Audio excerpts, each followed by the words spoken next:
الحواوشي يعني الجمال كله، الكل بيحبه ويضعف قدامه. عملنا منه الحواوشي الاسكندراني وكان تحفه، عجب ناس كتير، وفي اللي جربه ونجح معاه وشكر فيه جدا. النهارده هعمل لكم حواوشي الجزار في العيش البلدي. هنعمله بكل بساطه، وكمان تقدري تسويه في الطاسه على البوتاجاز من فوق من غير فرن ولا حاجه.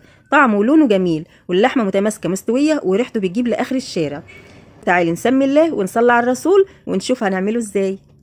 اول حاجه هبدا بيها هي الخلطه الجباره بتاعته. عندي هنا 3 حبات من البصل بحجم متوسط قطعتهم بالشكل ده، 3 قرون فلفل اخضر حامي او بارد، انا استخدمت حامي، معلقه كبيره من هريسه الشطه او فلفل احمر مفروم، حبايه طماطم صغيره، 3 فصوص ثوم مفرومين. هاخد الخضار الحلو ده واحطه في الكبه وانعمه كويس جدا لغايه لما يبقى معايا بالشكل ده.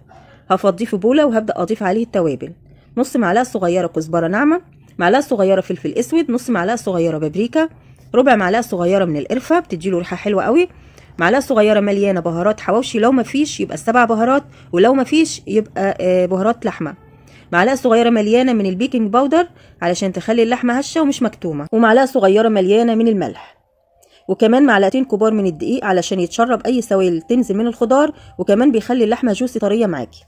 هقلب الخلطه الرهيبه دي كده كلها مع بعضها، وبعد كده هضيف نص كيلو من اللحمه المفرومه، ويا سلام بقى لو اللحمه دسمه شويه هتطلع معاكي الحواوشي ما حصلش. انا اللحمه بتاعتي ما كانش الدسم بتاعها كفايه، فحطيت عليها حوالي 100 جرام من الليه، بتخلي الحواوشي يروح في حته تانية خالص، طعمه بيبقى رهيب. هقلب كله مع بعضه لغايه لما تبقى بالشكل ده. هسيبها ترتاح في التلاجة لمده ربع ساعه لغايه لما نجهز العيش بتاعنا. عندي عيش بلدي جميل اللي هو بالرده ده، هجيب المقص او سكينه وافتحه بالشكل ده فتحه صغيره علشان بس اعرف ادخل فيها اللحمه. هفتح العيش كله بالشكل ده وهرجع لكم تاني. فتحت العيش كله، هبدا افتح الرغيف واخد جزء من اللحمه وهدخله جوه الرغيف بالشكل ده، واوزعه بالمعلقه في الرغيف واضغط على العيش بايدي علشان اوزع اللحمه في الرغيف كله. هعمل الارغفه كلها بالشكل ده. ما شاء الله كميه اللحمه عملت معايا 8 ارغفه مليانين. تقدري تعملي ارغفه اكتر من كده لو العيش بتاعك حجم صغير، هيعمل معاكي من 10 ل 11 رغيف.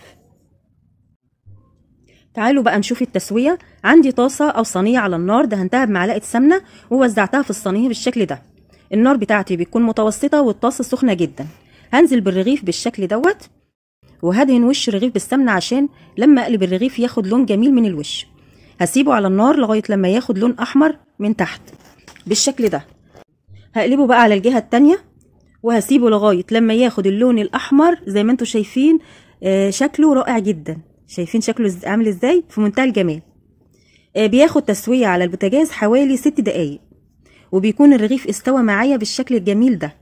لو عايزه تسويه في الفرن دخليه على فرن سخن جدا وحطيه في صينيه مدهونه بالسمنه ودخليه الفرن على درجه حراره 200 على ارضيه الفرن. اول ما يحمر لونه من تحت ادهني وشه بالسمنه واقلبيه على الجهه التانية او شغلي له الشوايه. لما ياخد اللون الاحمر الجميل خرجيه على طول. في 10 دقايق سوينا احلى واطعم حواوشي الجزار اللي مفيش احلى ولا اطعم منه. شايفين الجمال؟ احلى واسرع حواوشي ممكن تعمليه، ريحته خطيره جدا ولونه وطعمه في منتهى الجمال، واللحمه شايفين مستويه تحفه جدا جدا. شايفين الجمال؟ ما شاء الله عليه. اعملي بقى جنبه سلطه طحينه، سلطه خضراء بلدي كده حلوه، او مخلل، اكله جميله جدا، اسرع اكله ممكن تعمليها وكمان طعمه جدا. جربوها هتعجبكم وبالف هنا وشفا.